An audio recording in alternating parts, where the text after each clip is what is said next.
Welcome to Matchbox Revival. Today I am working on the Merryweather fire engine, Matchbox series, KingSize number 15B. This one here is well play-worn. A lot of them have issues with the ladders being broken. This one here, all the pins are loose and paint's beat up pretty bad.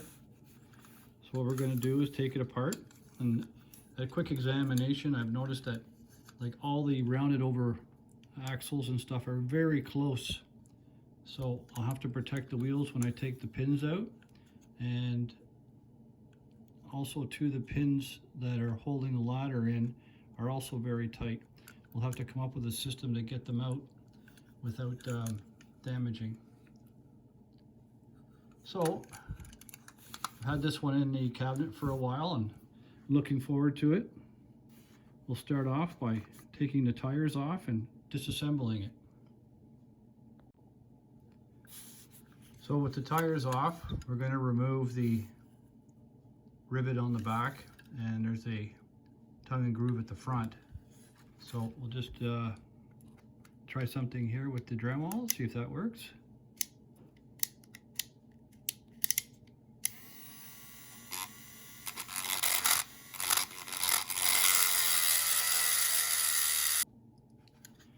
And we pry it open.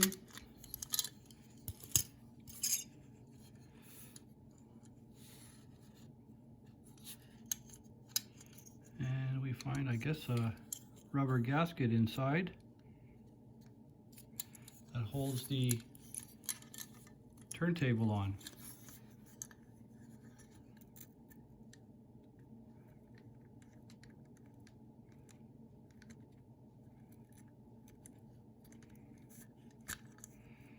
Pry it off slowly, definitely making sure not to damage that. And the turntable falls off. So now to get that windshield out, use a big size drill bit so it doesn't go deep and drill through the roof. And just try and take the most of that rivet away and get that glass without cracking it.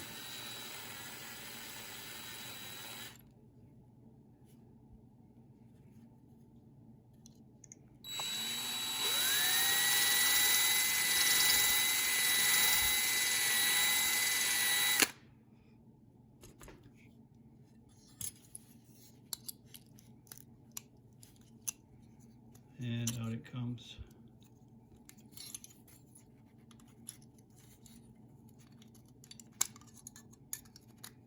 Now, see what kind of shape it's in. Not bad, it just looks like it's dirty.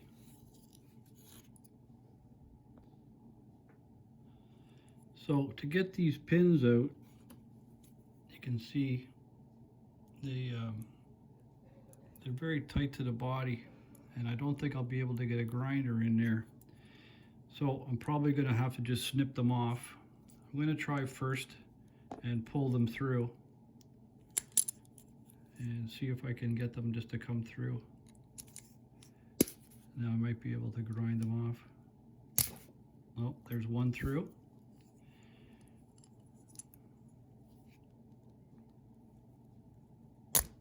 There's the other one. Now I'll take those wheels off.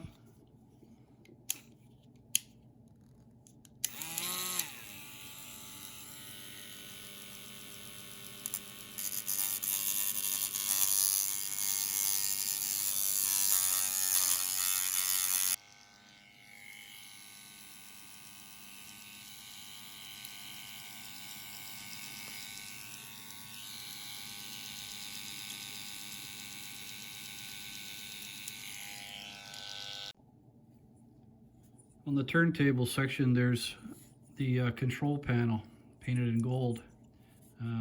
So I'll have to get it off. It's riveted onto the bottom. So what I'm going to do first is I'm going to use a tap screw to put it back on later. So I'm drilling it right now with a 1/16 inch or a 16 millimeter.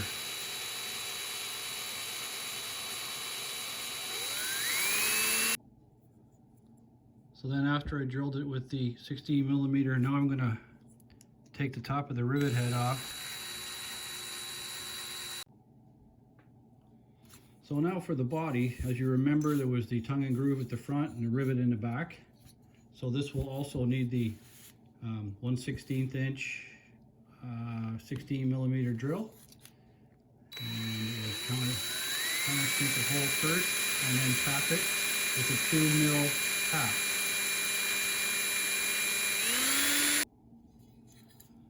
So I grind down the post enough that when the screw tightens, it pushes down on the base so that you can't feel it anymore. And now get ready to tap it. I use a little bit of STP brake fluid as a lubricant, and then just slowly quarter turns in and out.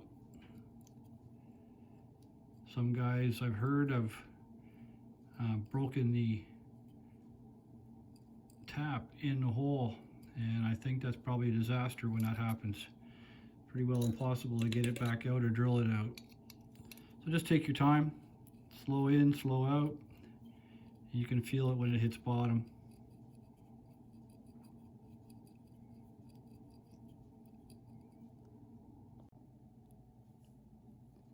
So I like to dry fit everything before I start paint stripping and doing all that. So just checking to make sure that that 2 mil screw tightens and does its job.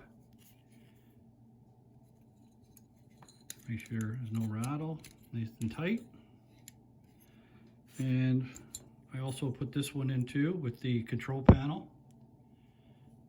And I put the rivet in, or the screw in the bottom. So that holds really well. So I'll take it all apart and put it in the paint stripper.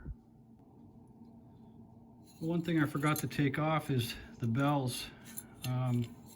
So with an impact punch, it's got a little bit of a kick to it. I don't know if you can see in there. Put the punch right on top of it, and with a couple shots, it should come through. There you go. I know it pops. So into the paint stripper.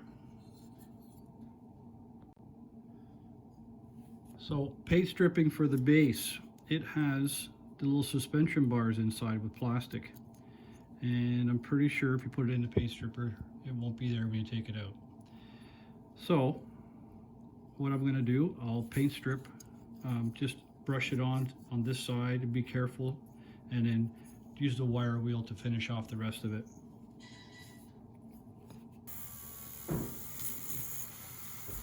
Lots of little edges and corners to do. So everything came out of the paint stripper really nice, and I'm just polishing it now with a wire wheel, and it will go into primer.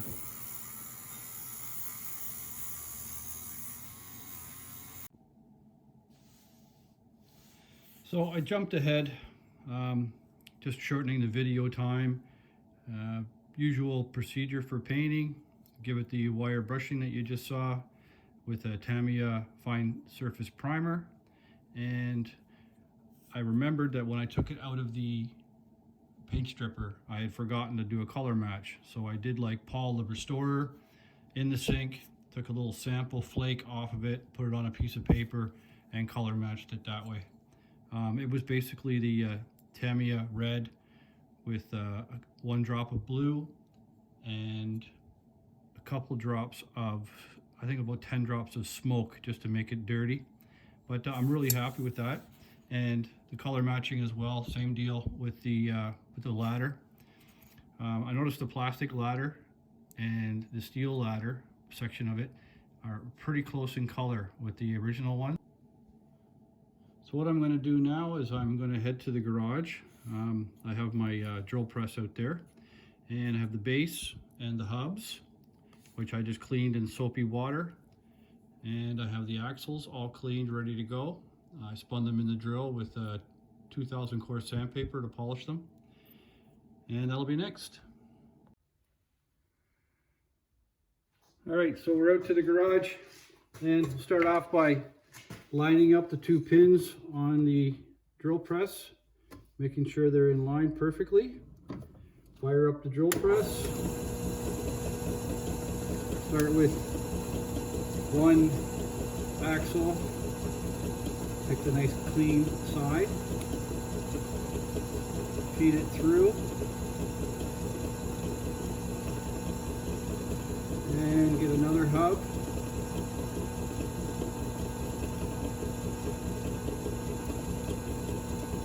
Place it down onto the bottom pin.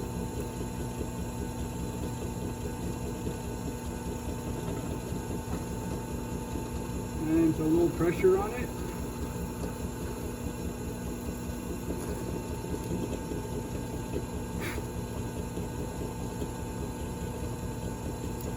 That's beautiful. Okay, so back from the garage, and I'm really happy how they turned out. Just absolutely amazing. That's Marty's method. If you ever watch any of Marty's Matchbox makeover videos, you'll see him using that drill press in his outback shed there. Anyway, I'm going to continue on with the assembly, and I don't think there's any tricky parts left. Ladder hooks in, and there's a couple pins that take place there, and there's the hydraulic shock that goes inside here, and then the control panel is screwed on the side. And we'll put it all together, and I will show you the reveal.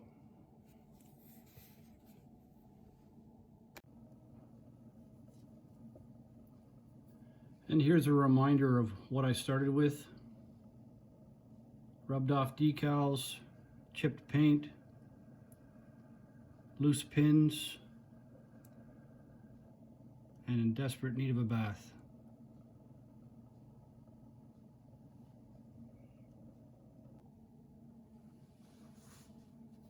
And there you have it, the KingSize number 15 Merryweather fire engine.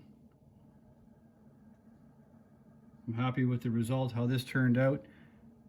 With a lot of work, much bigger model with a lot more pieces and parts to it for disassembly and reassembly. Don't forget to like, share, and subscribe, and leave a comment.